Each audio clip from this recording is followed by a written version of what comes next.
let's talk a little bit about the death of Mozart, because again, do you consider that he was taken out, so to speak? He was fairly young in that sense. I don't know if maybe not for the time he was living in, but it feels to me that a martyr, so to speak, is always a better for the masses to kind of worship. If he dies, it will be more of a symbol. It becomes more of an archetypal image that people can project this upon. Would you agree? I think the circumstances surrounding Mozart's death, I don't claim to be able to resolve them, but I have my personal opinion. I think the preponderance of the evidence suggests that he was poisoned. Mm-hmm. I think that, well, I know for sure that there are many reports to that effect of the time, including in Beethoven's conversation book notebooks of people were still talking about this. Then we have the confessions of Salieri of being involved with this. Of course, these are rubbish, but the truth is that there are dozens of such accounts, even by his son, who in later years spoke of his body being bloated soon after his death. And there are lots of, there is the bungled death report. There is the fact that, contrary to popular myth, his cortege never went to the cathedral. There is no record of this at all. This was written many years later. It seems that his body was buried with great haste the day after he died, which was on a Monday, the 4th of December, 1791. And there is, of course, a Constanze Mozart's account that he was convinced he had been poisoned. But there are many other lines of evidence which seem to indicate this. However, there is also a book on the assassination of Mozart by an Italian writer which suggests that he had been killed by a jealous husband. And this is Hofdemel. This is another theory, so I wouldn't be dogmatic about this. Okay. And what's your hunch here if we're talking about potential perpetrators of this who would have the interest of getting rid of him? Do you know? I think Mozart, as the decade unfolded, there were people who knew that he was obtaining status that he didn't deserve, and there were people in Vienna who knew this, and they didn't like it. And another reason is that Mozart was, how would you say, he was not discreet about his private life. He slept around a lot. He had a reputation for being a womanizer. Mm-hmm. And after his death, in the one newspaper of the time credits Mozart with having a child by another woman, which was adopted after his death. There is one report of this. And so we have these kind of strange, but we know he was prosecuted in 17. Did you know that? No. Mozart was prosecuted in Vienna in 1790, but the court case, the papers of this court case, he was prosecuted by Prince Lichnowsky in 1790. For what? Well, this is a very good question. For what was he prosecuted? We only have the verdict. The verdict was that his salary would be halved. This is in 1790. And there are those who believe that he had an affair with one of Lichnowsky family. And this was the reason why they decided to make an example of him in 1790. And this court judgment, and you can see this in the Lichnowsky papers or online, you can even see this sentence, is very rarely discussed within Mozart biography. One thing is sure, he was shunned by almost all of the establishment at the time when he died.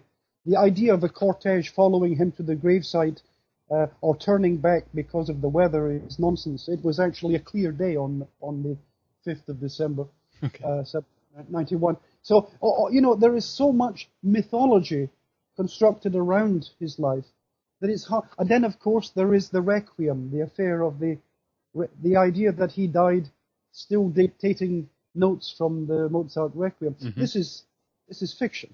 All right.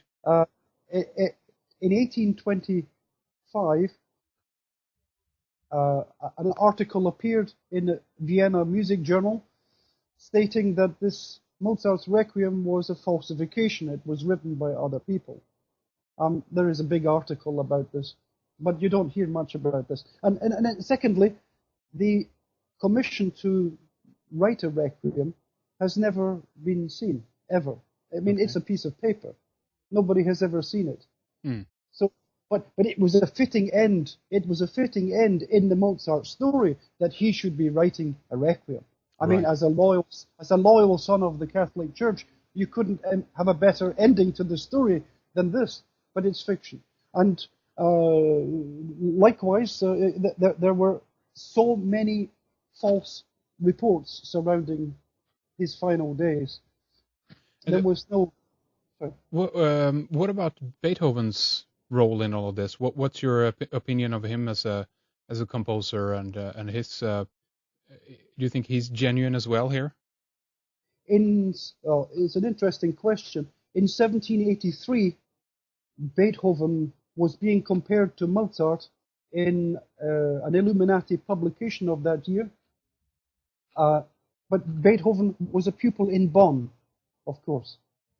And the 13-year-old Beethoven was quite a formidable pianist, even at the age of 13. But he was quickly taken under the patronage of the same people who had patronized Mozart. Mm-hmm. It was a fraternity. It was it was an industry within an industry. They controlled the industry.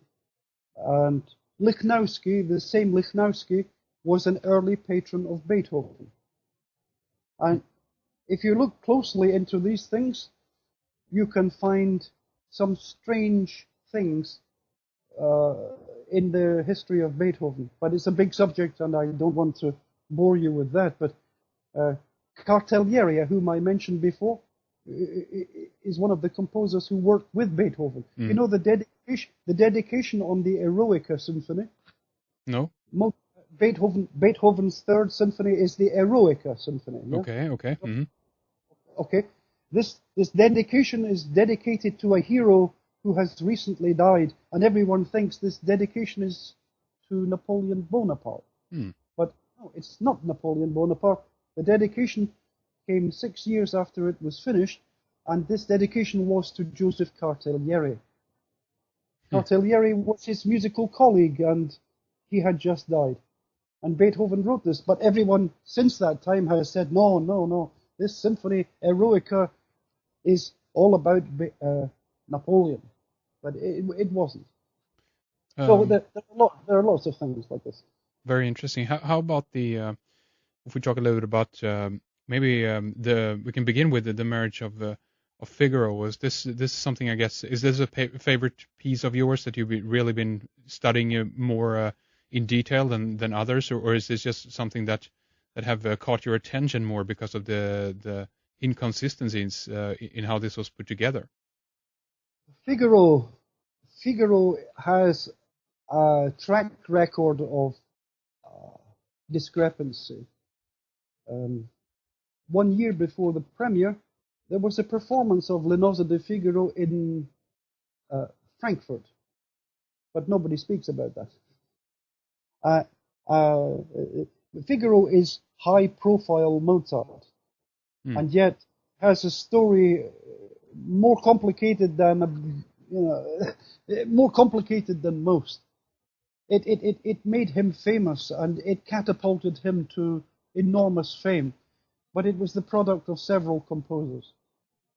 And is that any of the previous that you mentioned before? Do you think Van Hal or Joseph Myslowicz or some of these composers? Joseph Myslowicz died in 1781, so he wasn't involved. Okay. Van Hal possibly, but there were others. There were the two brothers, Paul Wranitzky. I don't know if you've heard of him. No. Paul Wranitzky and Anton Wranitzky.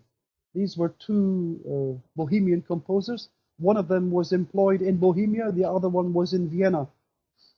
Paul Wranitzky was in Vienna, and it's almost certain that he was involved in the creation of this opera.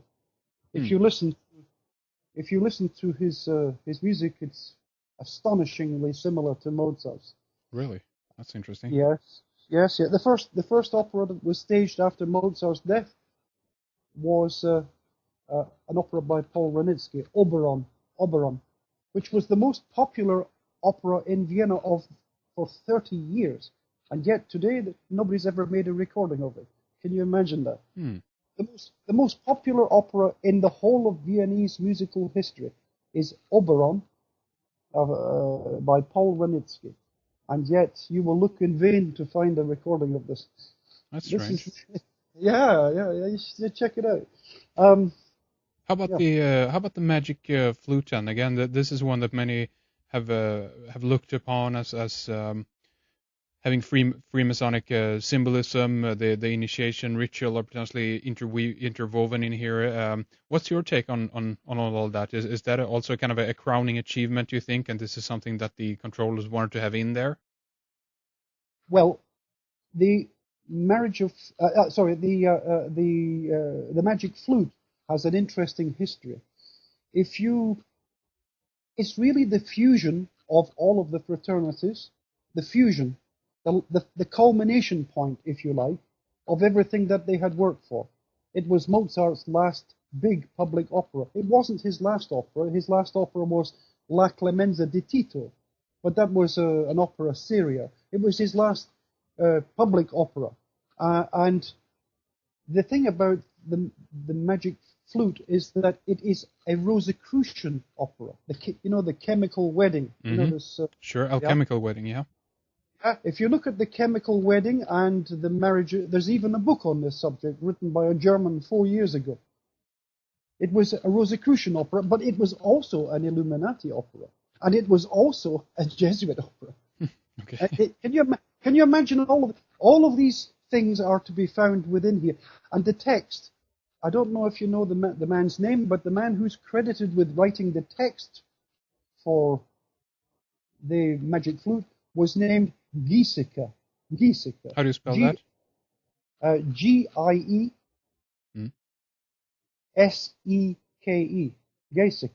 Giesecke. Right, yeah. Giesecke is a very interesting character because he finally disappeared from Vienna very suddenly. He was Illuminati. Giesecke was Illuminati. And he came and lived in Dublin. He eventually became a teacher of geology, believe it or not, in Dublin. And he disappeared. He changed his name and everything. It was only recently that people found out about him. And he was close friends of the Vienna music publisher Hofmeister, who was also Illuminati, and a very important publisher in the career of Mozart. Anyway, Giesecke was friendly with back in Salzburg, and it was a camaraderie, it was a fraternity. And so the story of the magic flute, and there's one final thing I can say, is that the music score of the magic flute before the first premiere was sent back to Bonn so that it could be repaired and improved. Really? We have Yes. We have the musical evidence for this. It's already contained in the correspondence of the Bonn publishers, Simrock.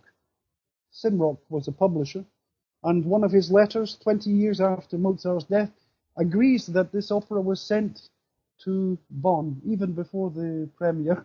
So really, what you're hearing is once again highly suppressed. And Simrock, is that a last name or the name for the publisher, or what is it?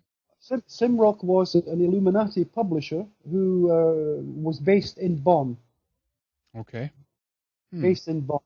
And again, just to ask you quickly here regarding the magic flute, that this is a kind of a fusion then of all the secret societies, their initiation, that this is a kind of bringing all of these different elements and secret societies to kind of together in this marriage. In that sense, do you think that is then a kind of communication, or is it like a crowning achievement that this is what we're striving for here? We